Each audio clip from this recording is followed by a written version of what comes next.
ಬಜೆಟ್ನಲ್ಲಿ ಗೌರವಧನ ಹೆಚ್ಚಳಕ್ಕೆ ಆಗ್ರಹಿಸಿ ಆಶಾ ಕಾರ್ಯಕರ್ತೆಯರ ಬೃಹತ್ ಪ್ರತಿಭಟನೆ. ಬಜೆಟ್ನಲ್ಲಿ ಗೌರವಧನ ಹೆಚ್ಚಳ ಸೇರಿದಂತೆ ವಿವಿಧ ಬೇಡಿಕೆಗಳ ಈಡೇರಿಕೆಗೆ ಆಗ್ರಹಿಸಿ ಕರ್ನಾಟಕ ರಾಜ್ಯ ಸಂಯುಕ್ತ ಆಶಾ ಕಾರ್ಯಕರ್ತರ ಸಂಘದ ಜಿಲ್ಲಾ ಸಮಿತಿ ವತಿಯಿಂದ ಶುಕ್ರವಾರ ನಗರದಲ್ಲಿ ಬೃಹತ್ ಪ್ರತಿಭಟನಾ ಮೆರವಣಿಗೆ ನಡೆಯಿತು. ನಗರದ ಬಸ್ ನಿಲ್ದಾಣದಿಂದ ಜಿಲ್ಲಾಧಿಕಾರಿಗಳ ಕಚೇರಿವರೆಗೆ ನಡೆದ ಪ್ರತಿಭಟನೆಯಲ್ಲಿ ನೂರಾರು ಆಶಾ ಕಾರ್ಯಕರ್ತೆಯರು ಭಾಗವಹಿಸಿ ಸರ್ಕಾರದ ವಿರುದ್ಧ ಆಕ್ರೋಶ ವ್ಯಕ್ತಪಡಿಸಿದರು. ಪ್ರತಿಭಟನೆಯನ್ನು ಉದ್ದೇಶಿಸಿ ಮಾತನಾಡಿದ ಸಂಘಟನೆಯ ಮುಖಂಡ ಭಾವನಿಶಂಕರ್ ಗೌಡ ಅವರು 2025ರಲ್ಲಿ ನಡೆದ ಹೋರಾಟದ ವೇಳೆ ಸರ್ಕಾರ ಕನಿಷ್ಠ 10,000 ರೂಪಾಯಿ ಗೌರವಧನ ನೀಡುವುದಾಗಿ ಭರವಸೆ ನೀಡಿದರು.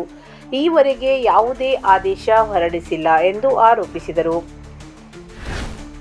ಅಲ್ಲದೆ ಭಾರತೀಯ ರಾಷ್ಟ್ರೀಯ ಕಾಂಗ್ರೆಸ್ ತನ್ನ ಚುನಾವಣಾ ಪ್ರಣಾಳಿಕೆಯಲ್ಲಿ ಘೋಷಿಸಿದ್ದಂತೆ ಈವರೆಗಿರುವ 5,000 ರೂಪಾಯಿ ಗೌರವಧನವನ್ನು 8,000 ರೂಪಾಯಿಗೆ ಏರಿಸಲು 14 ತಿಂಗಳು ಕಳೆದರೂ ಕ್ರಮ ಕೈಗೊಳ್ಳದಿರುವುದನ್ನು ಟೀಕಿಸಿದರು. ತರ್ಕಬದ್ಧಗೊಳಿಸುವ ಹೆಸರಿನಲ್ಲಿ ರಾಜ್ಯದ ಸುಮಾರು 7,000 ಆಶಾ ಕಾರ್ಯಕರ್ತೆಯರನ್ನು ಕೆಲಸದಿಂದ ಕೈಬಿಡಲು ಸರ್ಕಾರ ಮುಂದಾಗಿರುವುದು ಕೇಂದ್ರ ಸರ್ಕಾರದ ಮಾರ್ಗಸೂಚಿಗಳ ಉಲ್ಲಂಘನೆಯಾಗಿದೆ ಎಂದು ಅವರು ಹೇಳಿದರು. ಇಂತಹ ಕ್ರಮ ದೇಶದ ಯಾವುದೇ ರಾಜ್ಯದಲ್ಲಿಯೂ ಇಲ್ಲದಿದ್ದು, ಕರ್ನಾಟಕ ಆರೋಗ್ಯ ಇಲಾಖೆಯ ಈ ನಿರ್ಧಾರ ಆಶಾ ಕಾರ್ಯಕರ್ತೆಯರ ಆಕ್ರೋಶಕ್ಕೆ ಕಾರಣವಾಗಿದೆ ಎಂದು ದೂರಿದರು. ಜೊತೆಗೆ ಈ ಹಿಂದೆ ಸೇವೆಯಿಂದ ಕೈಬಿಟ್ಟ ಆಶಾ ಸುಗಮಕಾರರನ್ನು ತಕ್ಷಣ ಮರು ನೇಮಕ ಮಾಡಬೇಕು ಮತ್ತು ಬಾಕಿ ಇರುವ ಗೌರವಧನವನ್ನು ಬಿಡುಗಡೆ ಮಾಡಬೇಕು ಎಂದು ಒತ್ತಾಯಿಸಿದರು. ಜಿಲ್ಲಾ ಅಧ್ಯಕ್ಷೆ ಪದ್ಮಾವತಿ ಚಲವಾದಿ ಮಾತನಾಡಿ, ಕೊರೋನಾ ಸಂದರ್ಭದಲ್ಲಿ ಪ್ರಾಣದ ಹಂಗು ತೊರೆದು ಸೇವೆ ಸಲ್ಲಿಸಿದ ಆಶಾ ಕಾರ್ಯಕರ್ತೆಯರನ್ನು ಸರ್ಕಾರ ನಿರ್ಲಕ್ಷಿಸುತ್ತಿದೆ ಎಂದು ಆರೋಪಿಸಿದರು. ಅಂಗನವಾಡಿ ಹಾಗೂ ಬಿಸಿಯೂಟ ಕಾರ್ಯಕರ್ತೆಯರ ಮಾದರಿಯಲ್ಲಿ ಆಶಾ ಕಾರ್ಯಕರ್ತೆಯರಿಗೂ ವೇತನ ಹೆಚ್ಚಳ ಮಾಡಬೇಕು.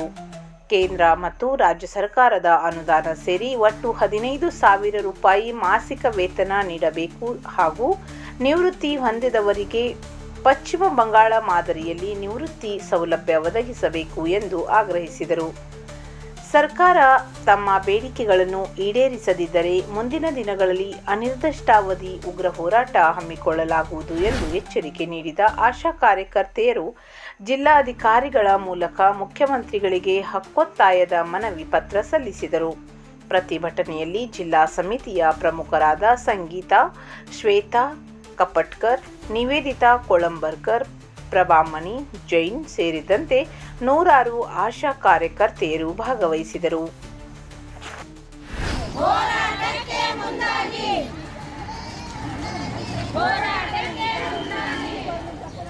ಆಶಾಗಳೇ ಒಂದಾಗಿ,